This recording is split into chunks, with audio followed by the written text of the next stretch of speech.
about ready to punch that time card. Do it.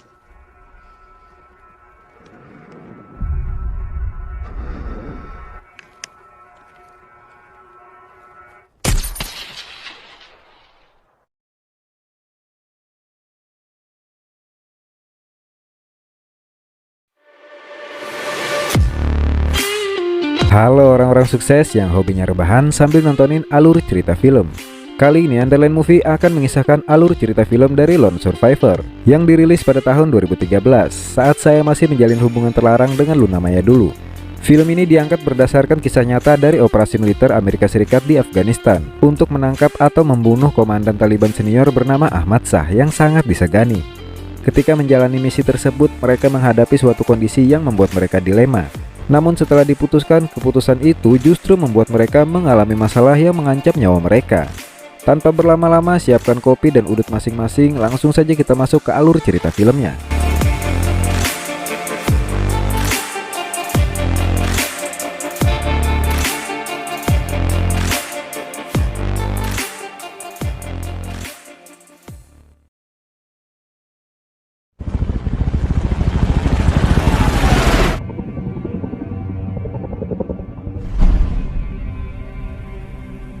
Berawal dari diperlihatkannya helikopter yang membawa seorang tentara Amerika yang sedang terluka parah. Saat itu dia akan dibawa ke pangkalan Amerika Serikat untuk mendapatkan perawatan. Sesampainya di pangkalan, mereka membawa pria itu ke ruang medis untuk ditangani lebih lanjut.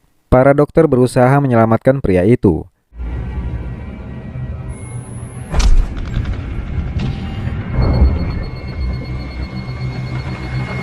Kita akan dibawa flashback ke 3 hari sebelumnya.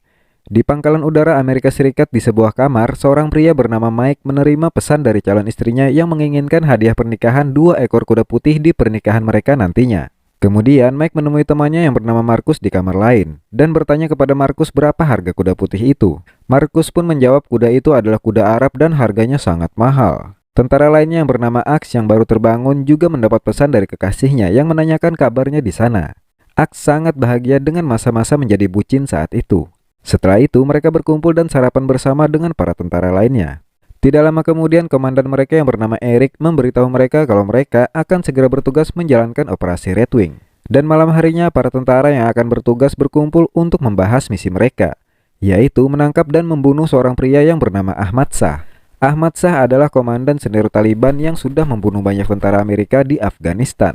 Target kedua mereka adalah Tarak yang merupakan tangan kanan Ahmad Shah. Operasi Red Wing akan dijalankan dengan beberapa tahapan. Tahap pertama, mereka akan memberangkatkan 4 anggota sebagai tim pengintai, yaitu Mike sebagai pemimpin tim dan 3 dari mereka yaitu Ax, Danny, dan Markus. Mereka bertugas untuk mengidentifikasi lokasi spesifik Ahmad Shah. Setelah mendapatkan informasi lokasi keberadaan Ahmad Shah dari tim Mike, pasukan reaksi cepat akan diberangkatkan untuk menangkap target. Ready to bring up for phase 2 once you get eyes on Shaw. A lot of moving parts.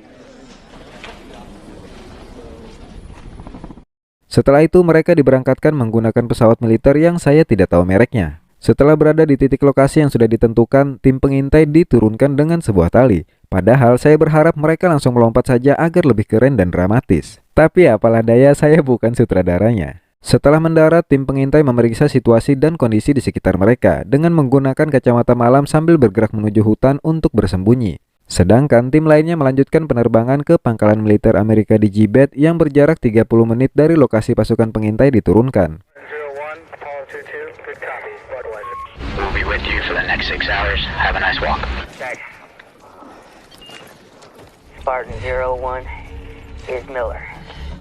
Sesampainya di ujung bukit di mana mereka bisa memantau keberadaan Ahmad Shah, mereka mencoba menghubungi markas namun sinyal alat komunikasi saat itu sangat lemah.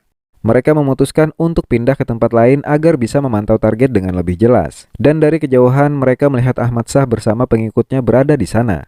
Setelah melihat keberadaan Ahmad Shah, mereka mengambil foto Ahmad Shah beserta pengikutnya. Setelah itu mereka akan ke tempat yang lebih tinggi untuk mendapatkan sinyal, namun sebelum itu mereka akan rebahan beristirahat sejenak.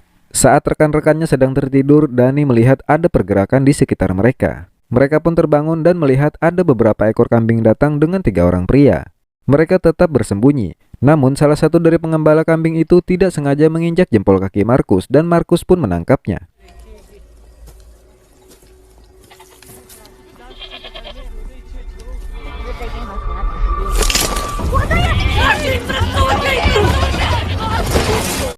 Saat itu Mike mencoba menghubungi markas dan anggota lain mengangkat telepon itu dan segera memberikan telepon itu ke Komandan Eric. Namun karena sinyal lemah, telepon itu mendadak mati dan Komandan Eric pun merasa di-ghosting oleh anak buahnya. Komandan Eric menyuruh anak buahnya di sana untuk segera memperbaiki sistem komunikasi mereka. Tim pengintai pun berunding untuk memutuskan hal apa yang harus mereka lakukan ke para pengembala kambing itu. Mike sebagai pemimpin tim memberikan 3 pilihan kepada mereka. Pertama, melepaskan para pengembala itu dan pergi ke tempat yang lebih tinggi untuk mencari sinyal. Tetapi pilihan itu beresiko karena kemungkinan ketiga pengembala itu akan memberitahu pasukan Taliban tentang keberadaan mereka. Yang kedua, mengikat mereka dan membiarkan mereka mati kedinginan atau dimakan hewan buas di sana. Dan yang terakhir, membunuh mereka segera. Namun Markus menolak kalau harus membunuh para pengembala itu. Karena hal itu akan membuat dunia tahu kalau pasukan Amerika melanggar hukum karena telah membunuh warga sipil yang tidak bersenjata. Tetapi Axe dan Danny yang sedikit berjiwa-jiwa psikopat memilih untuk membunuh para pengembala itu. Karena jika tidak dibunuh, mereka pasti akan memberitahu keberadaan mereka kepada pasukan Taliban. Mereka pun saling berdebat keputusan mana yang harus diambil. Dan sebagai pemimpin tim, Mike memutuskan untuk membebaskan para pengembala itu. Lalu mereka segera pergi ke puncak agar bisa terhubung dengan markas pusat dan meminta jemputan karena misi dianggap gagal. Mereka pun mengikuti keputusan Mike sebagai seorang pemimpin. Setelah para pengembala dilepaskan, salah satu dari mereka terlihat tergesa-gesa lari dari sana.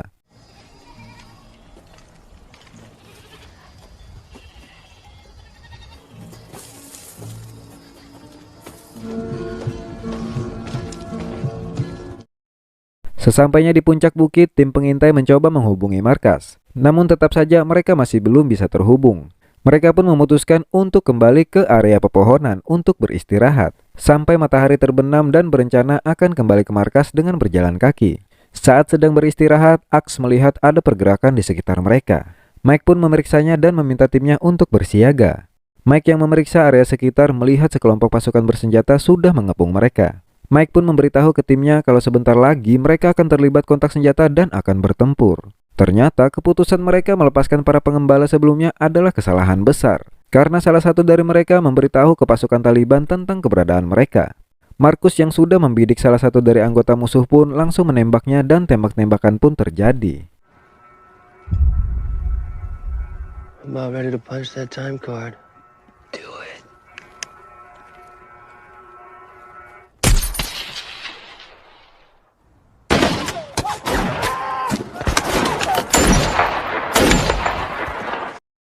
Saat sedang tembak-tembakan, Danny mencoba menghubungi markas pusat, namun tidak lama kemudian dia tertembak di tangannya. Satu persatu dari mereka tertembak saat mereka bergerak untuk mundur. Karena sudah terdesak, mereka pun memutuskan untuk mundur dan turun dari bukit melalui jalur yang curam.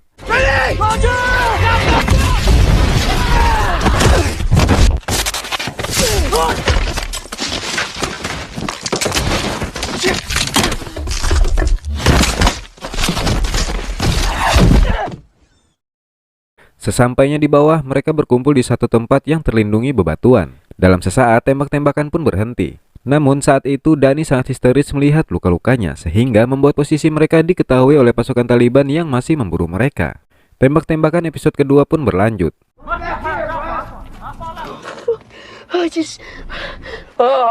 gotta move. Let's go! We're moving down! Move where? Down!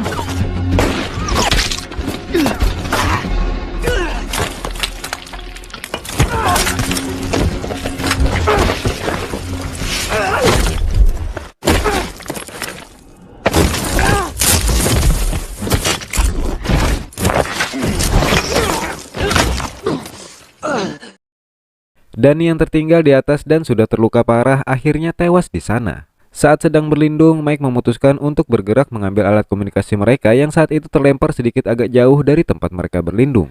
Mike memberikan semua amunisinya kepada Markus dan berkata kepada Markus jangan pernah berhenti untuk berjuang. Kemudian Mike bergerak ke sana sementara Markus dan Axe memberikan perlindungan. Mike pun berhasil mendapatkan alat komunikasi itu dan menghubungi markas. Tapi bersamaan dengan itu Mike pun tertembak. Saat markas meminta titik koordinat mereka, Mike sempat memberikannya, namun Mike harus tewas tertembak di sana.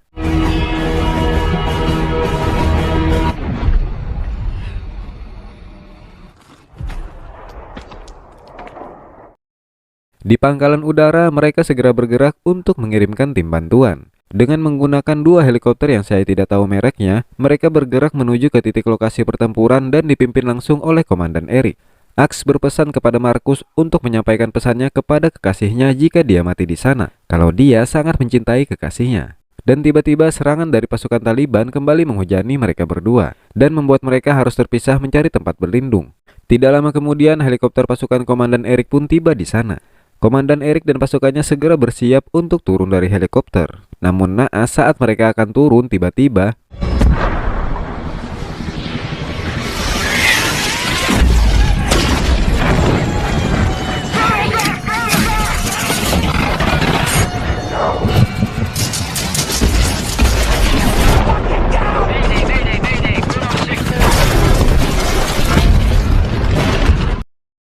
satu helikopter lainnya juga terpaksa harus mundur karena habis-habisan dihujani tembakan oleh pasukan Taliban. Melihat itu, Markus pun merasa putus asa. Axe yang terlibat tembak-tembakan lagi dengan pasukan Taliban juga harus tewas di sana.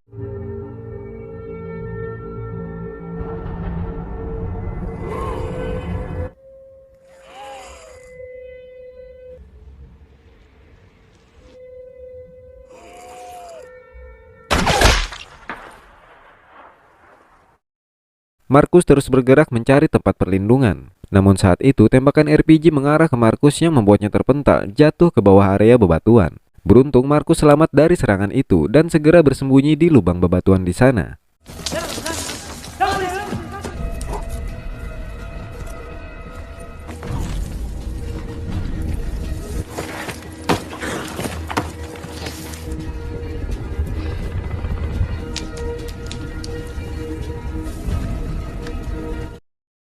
Setelah merasa sudah aman, Markus kembali bergerak mencari tempat perlindungan.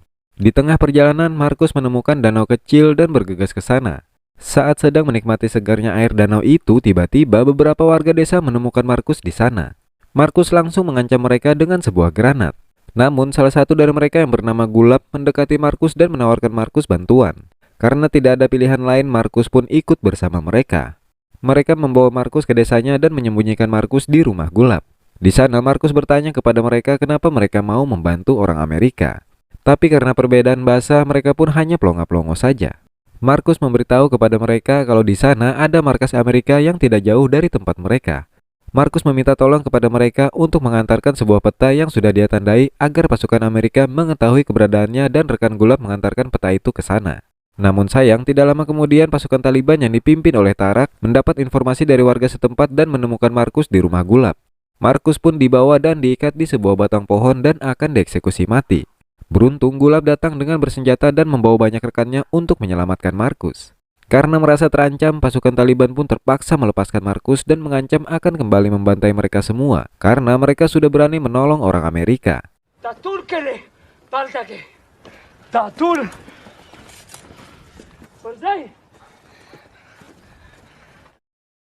Markus pun dibawa kembali ke rumah Gulab dan Gulab mengobati luka-luka Markus di sana.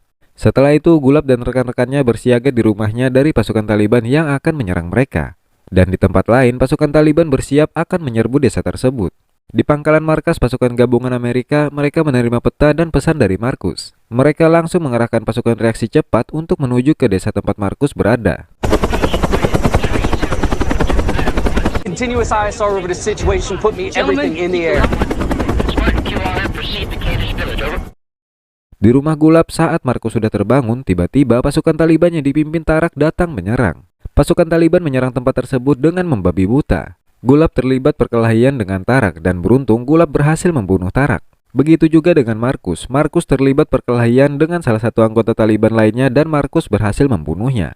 Bersamaan dengan itu, pasukan reaksi cepat tiba di desa tersebut dan berhasil membuat mundur pasukan Taliban. Markus pun akhirnya berhasil diselamatkan.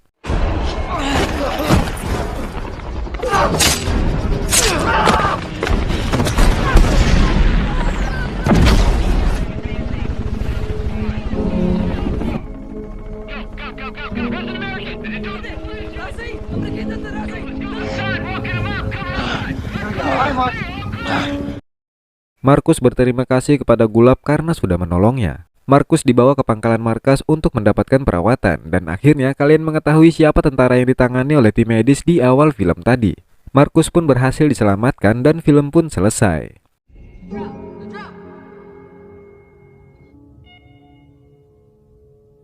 Because of them, I am still alive. I never out of the fight.